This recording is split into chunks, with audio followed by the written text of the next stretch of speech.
Hi, welcome back to Computer Science E75. This is week 2 of sections. My name is Siddharth, and the email for if it's during the class or after, anytime you want to get in touch with the core staff, the email that you want to write to is help@cs75.net. The email is up here. We're constantly checking it, so you should have a response within 24 hours. So I thought I'd do a little recap of last week, go into the specs of Project Zero specifically, and finish up some of the examples that I started looking through last week. So to begin with, the specs of Project Zero, which are up. I don't know if you guys have had a chance to see it. You should have pointed your domain, your subdomain to cloud.cs75.net. You should have received a confirmation email from the bot. If you haven't, there's still time, but keep in mind that there's a period of 72 hours before you will have your host ready to go. So make sure you do it before the deadline. So we looked at some of the specs last week. So you need a home page, you need pages that are linked, you need CSS, which we also looked at briefly, and it needs to be validated. We looked at 2 pages for validating both an add-on and the website. The 5th one is that your website should appear the same across multiple browsers. So we talked about this again, and it's very hard because each browser decides to render your HTML differently, slightly differently. So in order to maintain cross-browser functionality, you need to check to make sure that your code works across browsers. A great tool for this is called Browser Shots. It's browsershots.org, and basically you can enter a URL. So let's say google.com, and pick how many whichever browsers you want, and it will render screenshots of the page in those browsers. It's very nifty, except that it takes a while. So let's say I just pick Firefox 4, screen size, I don't care about any of these, and I just want to submit. It takes a while. So there are so you have specifications. So it takes a while for it to create the images and upload it. So make sure you do it again a little bit ahead of the deadline to make sure things look the same. All right, back to so my code lives. This is something that was asked on the Google groups, but my code lives on sections.ohioworld.com. There's also a link to this on the sections page of CS75. As and when section is over, the examples will go up like an hour before section, then should be there, so you can take a look at the source code if you have any questions. All right, so let's sections week 2. So the first one we're going to look at is the hello world of PHP. Last week we looked at hello world in HTML, which is pretty straightforward. It doesn't do much, but it basically prints oh hi world, and with some very, let me make that bigger, with some very basic HTML that I'm sure you're familiar with. Today we will look at the same version in PHP. It does basically the same thing. Let's take a look at the source, and you see only the HTML part of it. Let's take a look at the actual, so let's take a look at the actual source of the file, which is now in. So all the PHP source files are labeled PHPS, so you should be able to find them fairly easily when you're looking for them. Can I ask you a question? What's the difference between PHP, PHPS? So the question is, what is the difference between PHP and PHPS? PHPS is basically, it renders it like a text file. So when a file ends with PHP, the browser knows that it has to process the PHP code that's embedded within. So PHPS, just to help remember, is PHP source. I basically label it as PHP source. It's as good as copying it into a text file and uploading it. So it's essentially, it displays the source without actually processing the code, which is exactly what it's done here. If you take a look at this part of it, the code, the rest of it is all HTML. There's just this one part within a less than sign, angle brackets, and question marks. And it says echo hello world. So the idea, this example is really trivial, and I'm sure you've seen it in lecture, but what I wanted to get across is that PHP is basically a way to create, you can think of it as a way to create HTMLs. So HTML does not give you any of the familiar sort of programming language tools that you get. Variables, if conditions, for loops, or any of those. So PHP basically gives you all these tools and helps you generate HTML. So even though this is the actual source of the file, when we look at the actual file, and the source of it, it just replaces that. It replaces the code with whatever we echoed out. The question? So any file that has PHP code in it has to have a PHP or PHPS file extension? Any code. The question is, does any file with PHP code in it have to have a PHP or PHPS? It does have to have a PHP, but PHPS is just something that I've come up with for the past year and a half. That I just copy the file as PHPS because, like I said, PHP source. So it doesn't need a PHPS extension. So, for instance, this file right here, if you look at this, the first one is the one that we just looked at. So let me rename this, and this is a command that I didn't go into during the first section. But to rename files in Unix, it is mv. So move file name, current file name to new file name. So let me actually make this PHP file an HTML file. So I'm going to replace the extension. So I'm changing one hello world.php to one hello world.html. Let's close this. Let's go back. Let's refresh. So here's a new page. We look at the source, and there we go. So it's the browser did not know to process that as PHP. So in order to tell the browser that there is PHP code embedded here and that you need to look for it, we name files of extension PHP. Sweet. So let me go back and undo that. Hello world.html to .php. Let's refresh again. PHP. Sweet. So the idea of PHP is that it gives you two things. One, the familiar language constructs, i.e. variables, if conditions, looping, and all of those. The primary idea is to make it dynamic. So HTML pages are static. So any page that you look at, regardless of what input you give it, is always going to be rendered the same way because there's no dynamism in HTML. So PHP really becomes interesting only when there is sort of interaction with the user. And this is an example from last week, but I didn't get enough time to do it nearly enough justice, so thought I would go into it again. Most of this should be familiar to you. The form part is, let me actually make this a little bigger. So this part is the most interesting part of this file. So there's a form tag which has an action that links to some PHP file. We'll come back and take a look at what it is. There's a method called get. And the next two lines are just static HTML. So there's always a text field. There's a button of type submit. So when you click it, the idea of the type submit is that it will submit the form. It will submit the form to the action that you've described. So when I hit foo, so take a look at the URL here. I'm going to zoom into it so you can.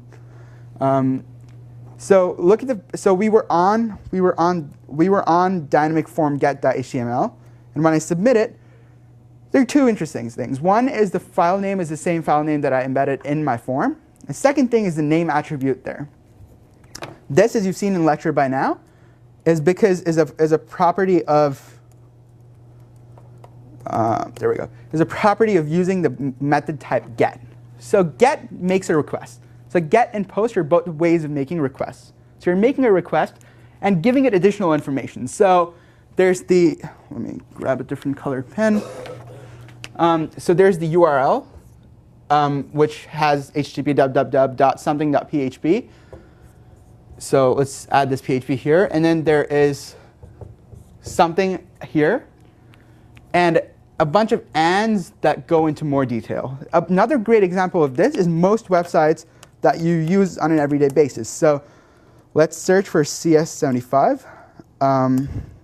So since it was instant, I had to hit enter to actually show you this.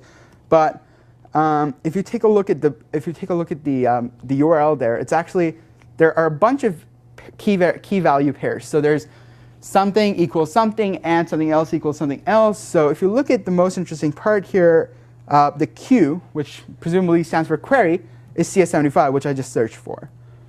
So the fact that we saw it in the URL is a property of using the get method.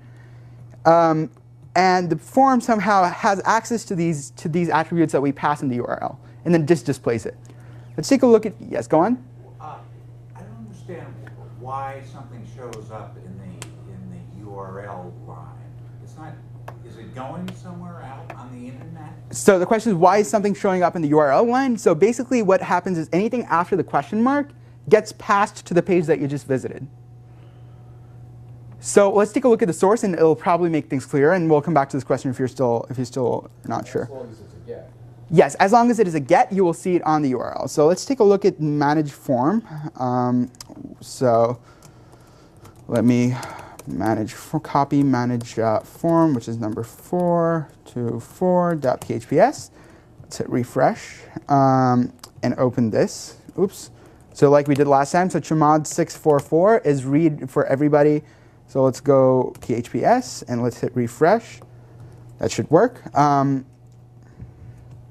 So once again, very, very like basic HTML. So there's an HTML tag, there's a head, there's a body.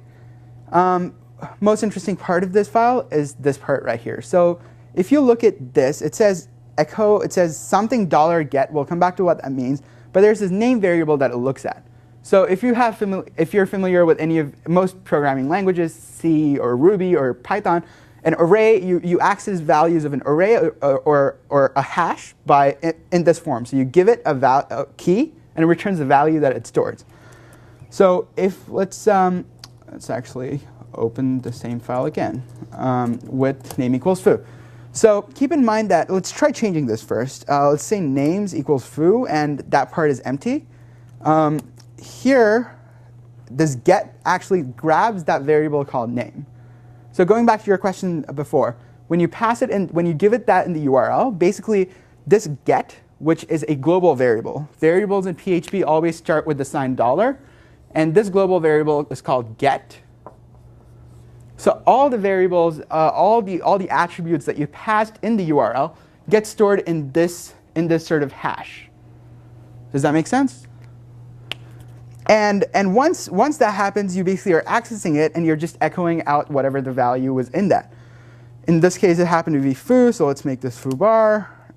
It's still name, so that didn't work. So name, foo bar, there we go. This is not doing much at all, but we've looked at the looked at the get method. Let's look at the post, which is the other form of request that you can make. It's also the same thing, so let's submit. Doesn't seem to work. We'll come back to why it doesn't. We did last section, but it's probably helpful to go over it again. It passes it to the same form. Everything is the same from the previous file except for the method, which says post. So when I submit now, it actually does not show me anything in the URL. So let's actually take a look at what exactly is stored using this add-on, Firebug or live HTTP editors, which we looked at. Another add-on that's very useful is tamper data.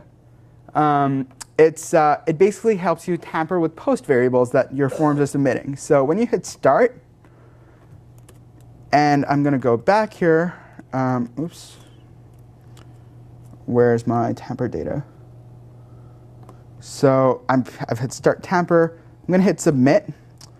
And it says tamper with request. Let's just tamper to see what it's storing. And when you take a look at this, the post parameter has this name that we talked about, along with the value that it stores. So it has the name, and the name is foo, which is the exact name that we submitted in the first place. Clear so far? Sweet. So let's actually change this to something else. Let's hit OK. It let the request complete. So we'll just stop here. We'll go back and take a look at the source for manage form again. Manage form.phps. So we're using the same form for get and post. This is actually a question that came up in the mailing list. The reason this page didn't work was we were submitting using the post form, and we were looking in the get variable. So when you submit, when you have, so the general structure of any such request is sort of a form submits to this page, which processes the form. So you have a form that submits to another page that processes the form. In this case, these are the two forms that we looked at, and this is manageform.php. So here, when you submit it by get, you see that the URL, let's call this page.php. So when you submit something by get, and you're submitting, say, x equals 5 or y equals z, which all of which are like text boxes in your form, and you submit these using get, what happens is the URL that is called, it becomes page.php, x equals 5, and y equals z, etc. When you submit using post, none of this is shown. It somehow passes the post attributes to the page. When you make a request using get, you also see that all the attributes that you passed in here are in fact stored in this variable. Very much the same in post. When all these are made, it is stored in $_post, all capitals. So everything that we pass it, so if we made the same submit using post, it will basically contain the same hash in post. Make sense so far? Any questions? Yeah. So the $get and $post are arrays themselves? Yes, $get and $post are arrays themselves. They're just normal variables, except that they're global, so it's sort of, you've not created them. Is it bad practice to test which one exists and use that, since both wouldn't be there in the first place? Is it where? Bad programming practice to test on one or the other? So the question is it bad programming practice to test on one, but it depends on what you're using it for. For instance, if you're making... to make it generic so that it would work on whether you didn't care if it was getting... Oh, whether it would care, right. So the question is, do you want to have a check for sort of both and use whichever one has values? Usually not necessary, because you're the one who's constructing the form that submits to it. So you can decide which one you want to go with. If you're submitting a password, for instance, it probably doesn't make sense to go with get, right? So when you don't want users going on a page and their username and password in plain text stored on the URL. So you're the one who's writing both parts of this. In general, I guess if it's something like a search, if you have a search box, I have an example later that we'll come back to. It probably is useful to use get simply because it's so easy to access it. So all you need to do is sort of append things to the URL, and you can make the request immediately. But it depends very much on the domain of what you're doing. Any other questions? Sweet. So let's go back. So far, so good. So we've taken a look at both of these. So let's make things a little more interesting now. I'm going to give it a string of, actually let me just demo what it does, and then we can figure out how it does it. So first I'm going to submit foo, and it doesn't do anything. I'm going to submit, it still doesn't do anything, so something is missing here. So let's go to the actual file and take a look at it. Yeah. Do you have to use colon delimiters? The question was, do you have to use colon delimiters? That's very specific to my example. So I was just gonna show you something with PHP using that. So let's open. Let's take a look at the source of this page first. So if you take a look at the action, it is submitting to a form called 6 process split text, which sort of suggests what it's doing. So presumably you're going to give it a text, a line of text, and it will split it on the colons. So let's open 6 process split text.php. Oh, I'm sorry, the color is such a terrible color scheme, but VI does it. But so if you take a look at, so let me close the source. So let me submit this to the form. So here I'm saying this variable called exploded text equals explode. I'm giving it a colon and then the get.name. So in general, PHP documentation is very, very good. So part of the reason I'm doing this example is for you to sort of figure out how to look through the PHP world. So Googling something like split text PHP, you see that there are two functions here. One is split string into array by regular expression. We can go into regular expression later if we have time, but let's just take a look at explode. So like I said, PHP in general has great documentation, and most of the information is right here. So it says array explode, delimiter, and then the string. So it's basically taking a delimiter and the string, and it returns an array. So it presumably returns an array of every part of your string. So why then is this not working? I'm submitting to it, right? So it's like foo bar z, which is going through, the get request is being made. Does anybody see why there's a problem here? Let's show you the request again, and then I'll show you. I'll actually move this down so you can. I'm sorry? So the question is, do you have to use post? Not necessarily. Because we use post In the previous example, but in this example, I'm getting it from the get variable. So here I have to use get. Is that? So what does explode :name? Yeah, so that's why I just pointed out in this file. So explode basically takes a delimiter, which is any part of a string, and an actual string, and splits that string based on the delimiter. And the delimiter is like a comma or? Yeah, it can be whatever you want. So if you have, let's say x colon yz colon abc, and the delimiter. So if you use a delimiter of a colon, Right. it will basically give you an array with 3 parts in that form. And that's the output is an array? So the output of that is an array. Of the function. Of the function is an array. And that you can see by the description. It says right here, array explode. So that's the return value of the function.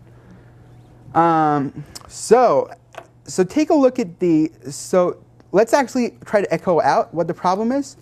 So I'm going to go PHP echo. Let's do get of name. Is it because you didn't set a limit? Is it because I didn't set a limit? The limit is optional, as indicated by the square brackets around it. So this part right here says it's optional. If you want, you can add it, but if you don't, you don't. So let's actually just echo that, see what happens. Let's put in a semicolon here just to make it clear. So let's go here. So let's try this. Maybe it's that. Do you see the difference there? I was submitting using capital name.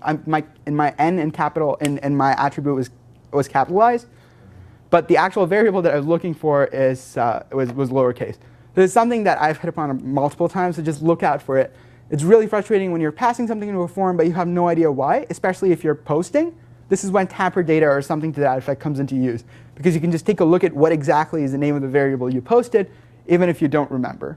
So now let's go back and fix this. So let's remove this debugging line. Let's go here. Let's say look for name. Let's go back here. Go to this form. Oh, there we go. So it just printed out the first part of my string. And how did that happen? So it first stores the return value, that is the array of three strings, in this variable called exploded text. And then it basically echoes out exploded text of 0, which is the first variable. So when I did foo bar z or whatever, the result was foo. Example clear? So if we had the other code next to it, we would have noticed that it was case sensitive? Yes, if we had the other code, that's another way to go back to your form and change it and look at it to see what the variable you were submitting to was. So you would have noticed that it is in fact case sensitive. You have that other form right there.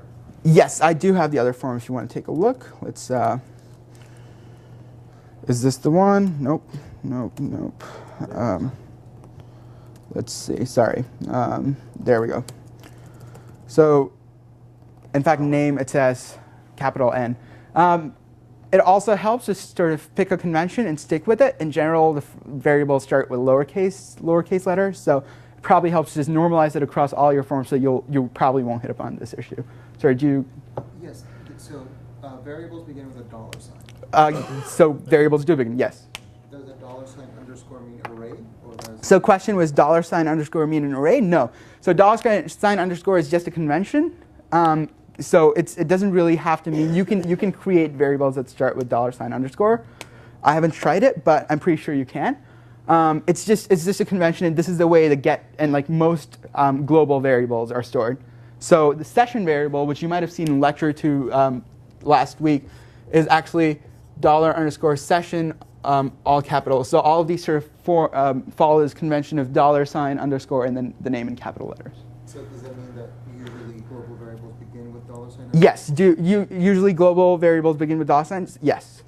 It's not a strict condition. I don't think anybody enforced it, but that is the convention. So, any other questions? Sweet.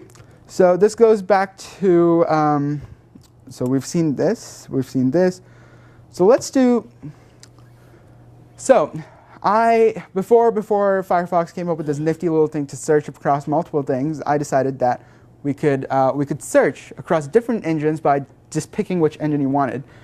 So let's try something like CS75. Let's hit Google, start search. Oops, did I change the file name? Let me just check to make sure. Form search.p. Oops, I did. 1 second. There we go. So let's quit this. Let's move 7 search.p to search.p. HP. Let's hit refresh. Oops. Now go back again. So search.php. So we're going to say Google. Let's search for CS75. Start search. And it searches. It completes a search in Google. Search in Yahoo. Does the same thing there.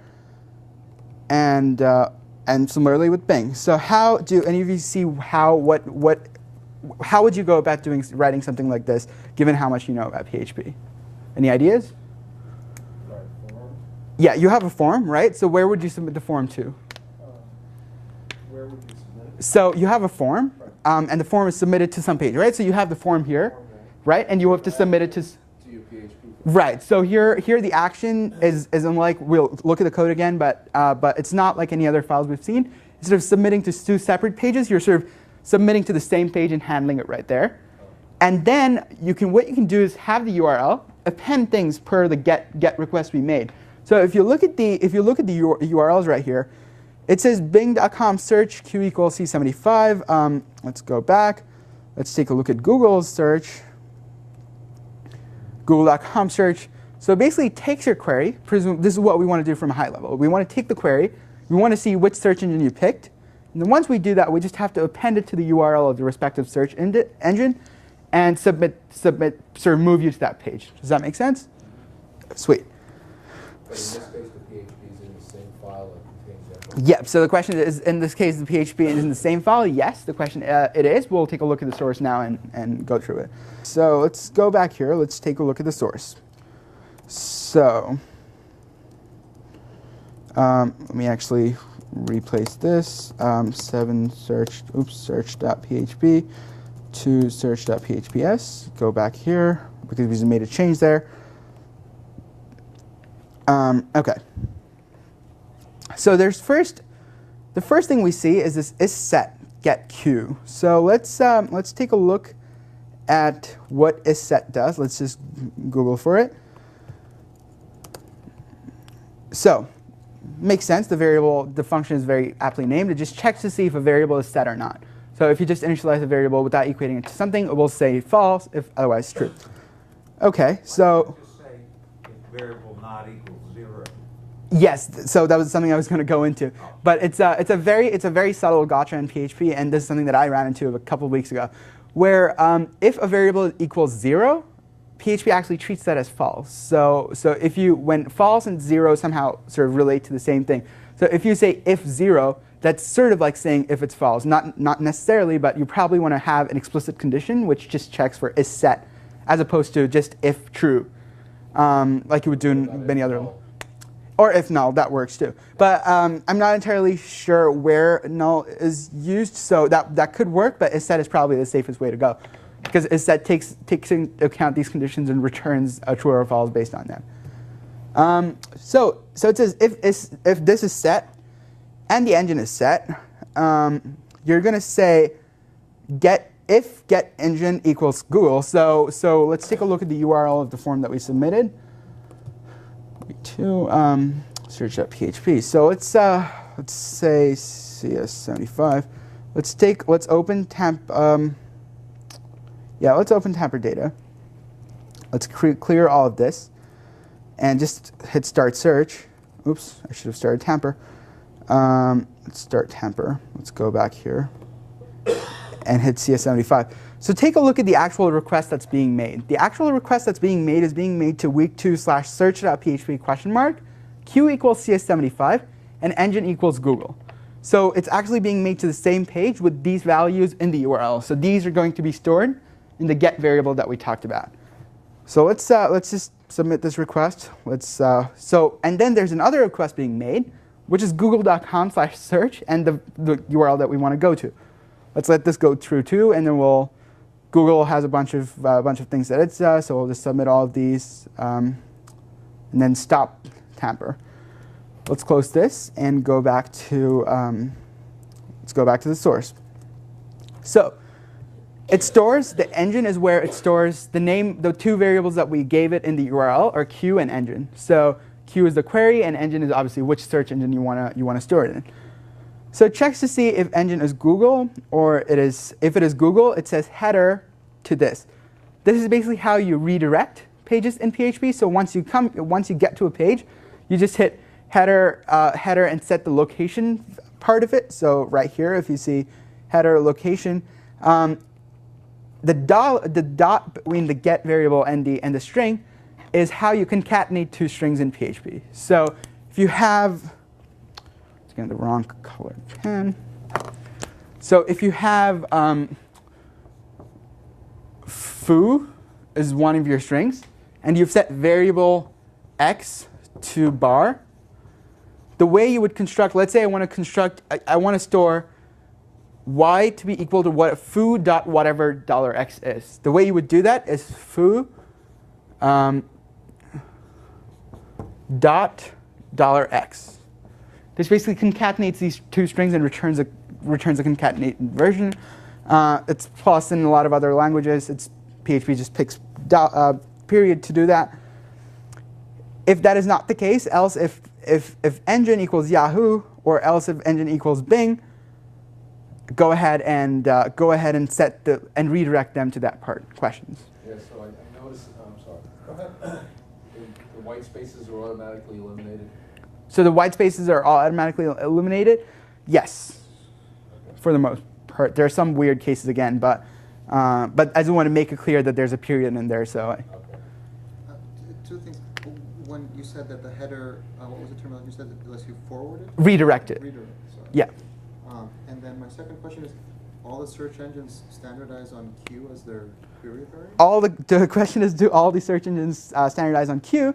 It actually surprisingly did do, because it makes sense, because they don't want a big variable, right? The URL is already very large because of how much data they send through each request. So when we searched on Google, so even though we just searched for CS75, the amount of data that was sent across the URL was a lot. So it probably helps to just make the variable name smaller so that their URL size is not too big. The location field is the first piece of text within the header, the description of where it's being directed to. Is that how does that work? So the question is, so let's take a look at live, actually. So the question was, the location field is the first field in the redirect function. Let's first take a look at the redirect function. Oops, what was the function called? Header. Header PHP. So this right here, it just takes a string and sends it across as the HTTP header of the page. So when it looks at the HTTP header with the location set, it's basically like a key value pair again. So it says location and gives it a string. HTTP header looks at that string and redirects it to that page. So what's parsing it? What is parsing it? The browser.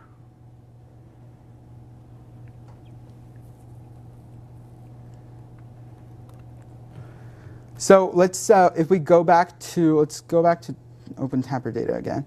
I'm going to close Google because let's go here again. Oops. Where's my tamper data?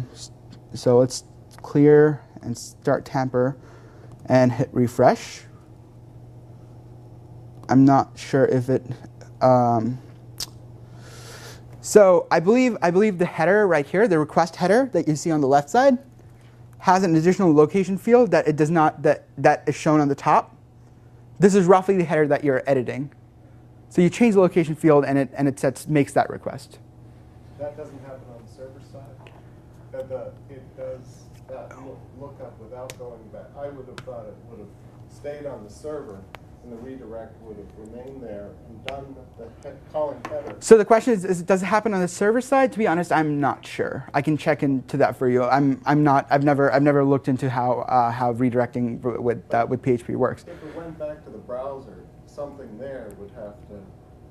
Right, so the question is, if it went back to the browser, something there would have to do it. Yes, you are right. Something there would have to redirect it. So I'm not sure. I can take a look and let you know. Because when you echo something, so if you do echo something before this, it actually does not let you redirect. It says you will see this error called headers have been transferred. You cannot redirect now. So I can look into that and either speak to you after class or later. OK, so let's come back to the actual form. So there's some text here which says, please type in a keyword to search. This is what we saw. There's a break. And the form action is search.php, which is the name of the file that we're in. So the idea of sort of submitting to your own search page and looking at stuff. Method is get. So that's why we saw the variables in the URL. Now it says if this is set and the engine is not set. So if you're submitting a form that has some query variable, but does not set the engine. So in the form that we looked at, so there's the text box and 3 radio buttons. So you have some text and you have something that's set here, but this is not set. If nothing is stored in there, we let's see. So where is that? So yep. So here, so we have this. 1 second. So actually, let's just try that. That will probably make it clearer than me explaining it. All right, world sections. Oops. Oh. Yeah, let's close that. Let's go to sections. Week 2. Search.php. So I'm going to search for. So you see this neat little error message here, which says, "Please select the search engine to use," which is great. So we don't want to let them to submit this form without selecting an actual file. This speaks to something that you will come across through the next 3 projects that you work on. The idea of validating your user's input, because for never once can you trust that a user will, for instance, give you an input or give you the input that you're thinking. So you might be expecting a string, and he gives you an integer. So sort of figuring out.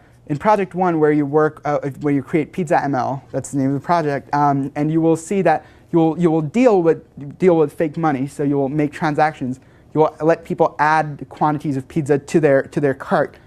There, if you're expecting a string and don't check to see if you're expecting a number and don't check to see that it's a number, you could very well insert a string that can screw your application up. Let's go back to the code. That's another great example. So they can submit a negative quantity of, or perhaps if you don't validate, if for instance so this is another common example of validating and using GET requests. So let's say you have a database. Somehow you've stored the price of everything that you want. You let them select a quantity, but when you pass it to the page your cart that processes the information that you submitted, you pass the price as a post variable. So even though you've already looked it up in the first page, you probably don't want to pass it in a post variable because they could just edit it and make it negative and pay negative amount of money to buy whatever. So any information that you don't want them to tamper with, you probably have to look up from your own source every time. We will deal with this more when we come back to when we do sections around project 1. So if this is set and this is not set, we want to say font color equals red. Please select a search engine to use. This is just what we did. So Q was set, but get wasn't set. So we're just going to say, hey, in fact, there's nothing to do here.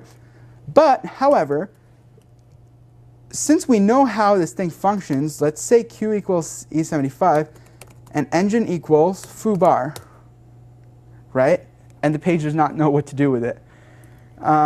Another form, when you're expecting, when you give them a set of options, be prepared to accept anything else. So it would have been good code to else if, and then else select a valid search engine. So when we look through the possible set of engines, we should have added an option. We should have expected the user might change that variable, because even though it seems like he wouldn't know about it, it's very easy, as we just saw, to find out about it.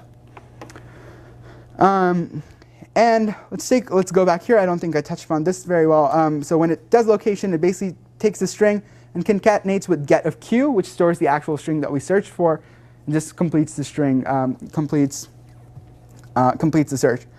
So there's an interesting, again, not very important, but a small gotcha. So let's say we do this. Let's actually. How did you offset your Bing by a little bit? The question is, how do you offset your Bing by a little bit? They're all just centered. So since the string is smaller, it just centers it accordingly. Oh, I see. So it's not a clear defined. Yeah, it's all just it's all Bing is just smaller than the other. Bing will Yeah. So I think what's confusing me, at least, is the PHP's in the same code, in the same file as the form.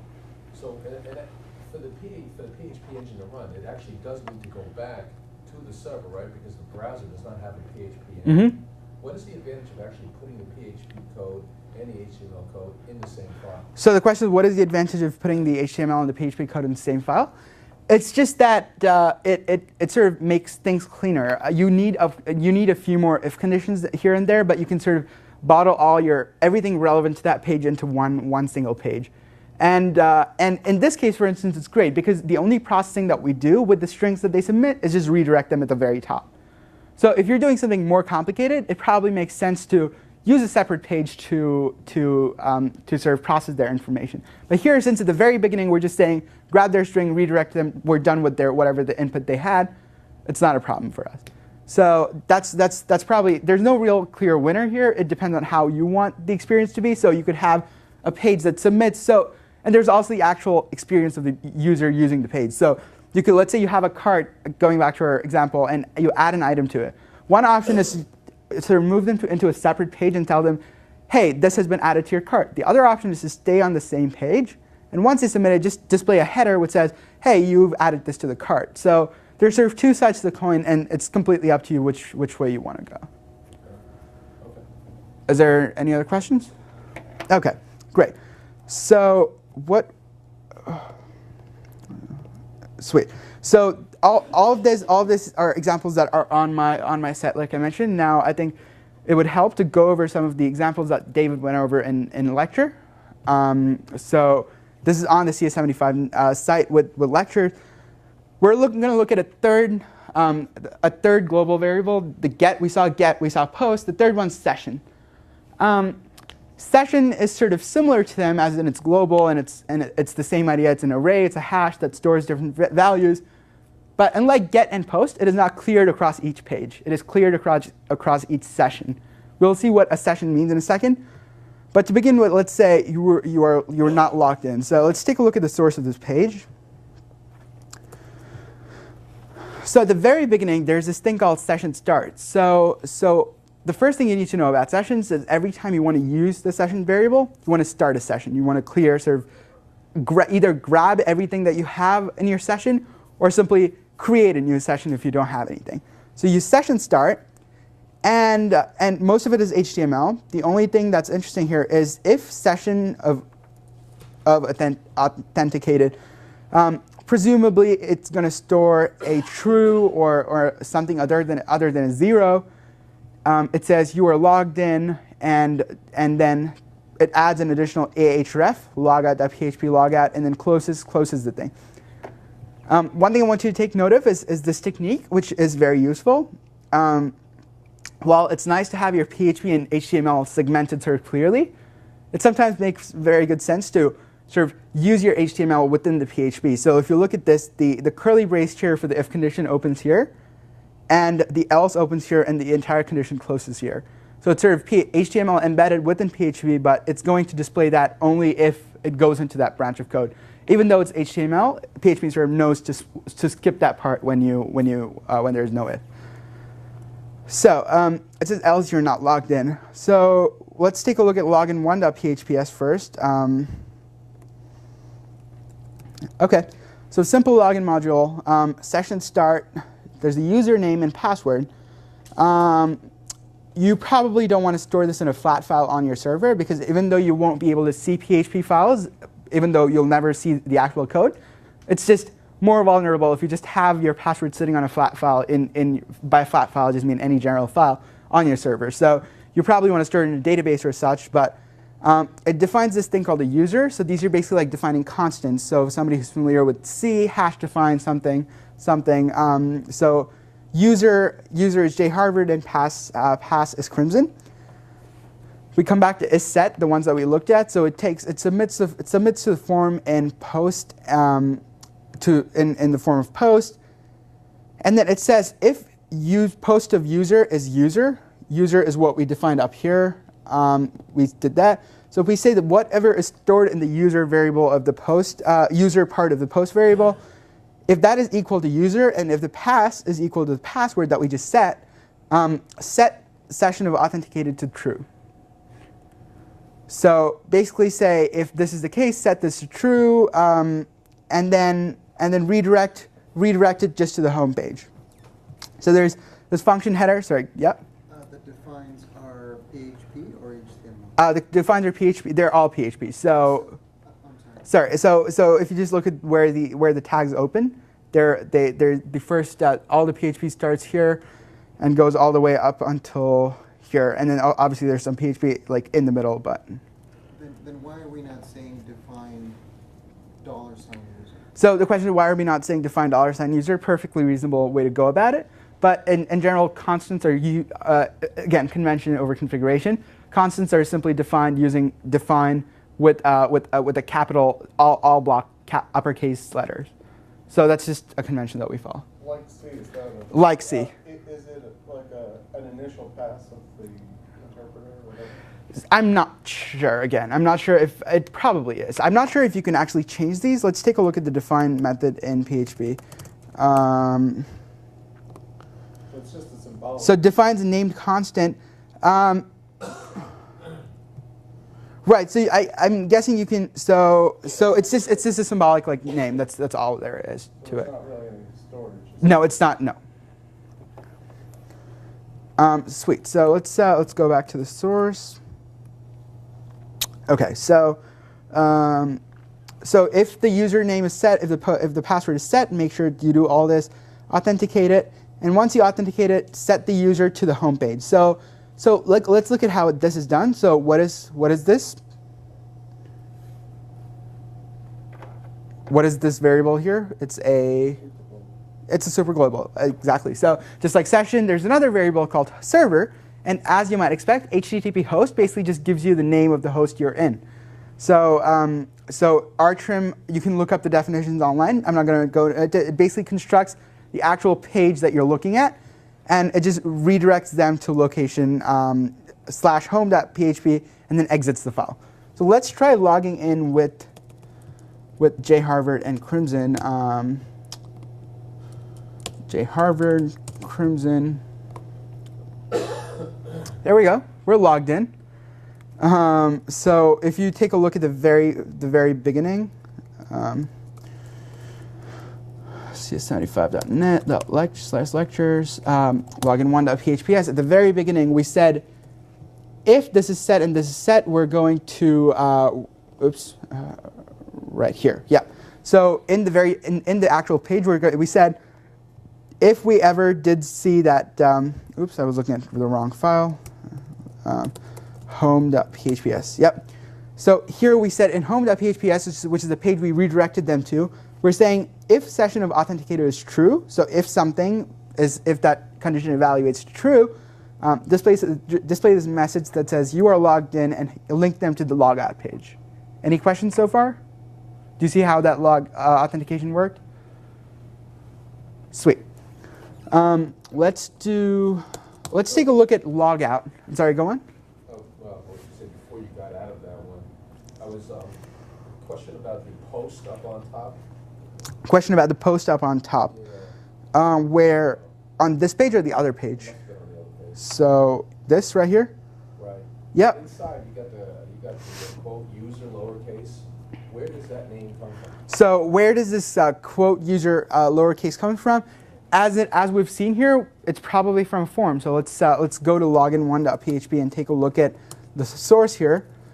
And in fact, the name is user, the pass And this is another HTML thing that I'm sure you're aware of, but it probably helps to keep in mind. That when you set the type equals password, you won't be able to see the text, so it'll just display it like any password, Gmail, or any of the other apps that you use. All right, so so that's how the first one did. So let's take a look at this logout.phps. So let's go into login one. Let's go to home actually. It says you're logged in. I'm going to hit logout. It redirected me to, we went to logout.php, and it says you're logged out. Let's go back to home, and it says you're not logged in. So let's figure out how the logout.php does this.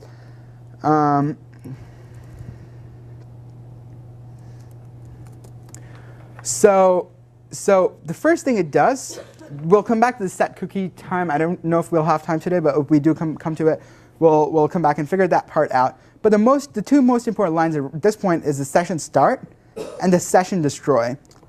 So you're basically starting your session. You're saying, give me all that is in my session right now, and then clear all of it by just deleting it. So another common gotcha, if you try destroying a session without starting it, even if it's just that, it won't work. It'll ask you to start a session and then destroy it to clear all the variables that are stored. So is essentially most of what we've seen so far that session start does is it initializes that global. Yep. What session start does is just initializes that global.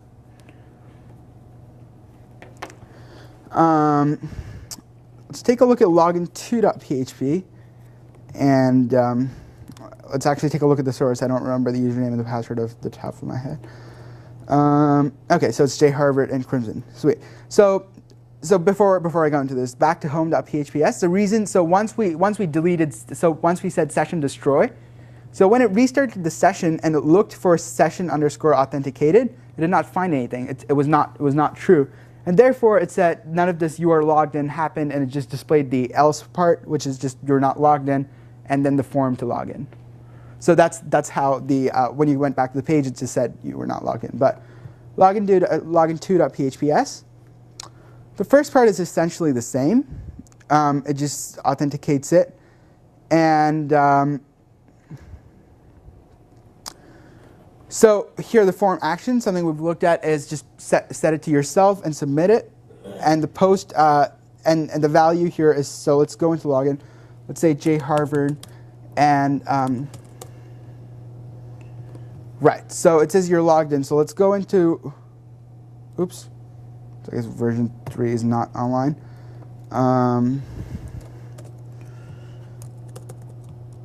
Okay, so let's just go back to login2.phps. Okay, so the only difference between the first and the second page, I wish I had 3 and 4 to show you, but I'll try to put them up by next week. I think Dave will go over them in the lecture, and we can go over it again. So the only thing it does here is it pre-populates the username field. So for instance, when you go on Gmail and you type your username and password, and you enter your password wrong, it doesn't clear your username. When you go back to the page, it in fact just displays it correctly. So let's see how it does that. Login2.php. So let's do and Crimson. Let's hit login, and oops, my password is wrong because my username was wrong, even though my password is right. So obviously it didn't authenticate. But the username is in fact still stored correctly. So in login1.php, when I did hit login, it said invalid login, and it cleared both the text fields. So this goes back to sort of experiencing the actual page as a user. It probably helps to make these small changes so that they don't have to go in and enter their username again. How is this done?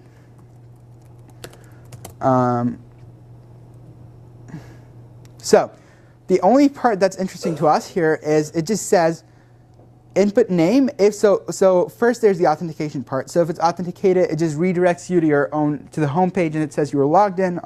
Everything's great. But if it's not true, obviously none of this will happen, and it will go through the rest of the page.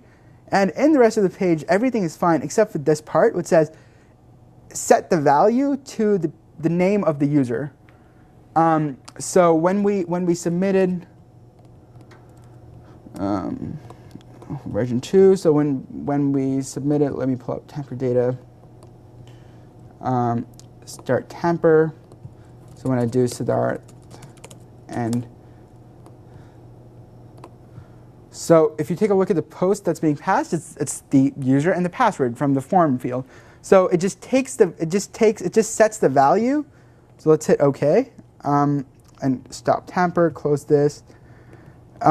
If you take a look at the source now of the page, which is not loading for some reason, view page source. There we go. It automatically sets the value field to the username that I submitted since my login was wrong, and just fills it back in. Do you have any questions?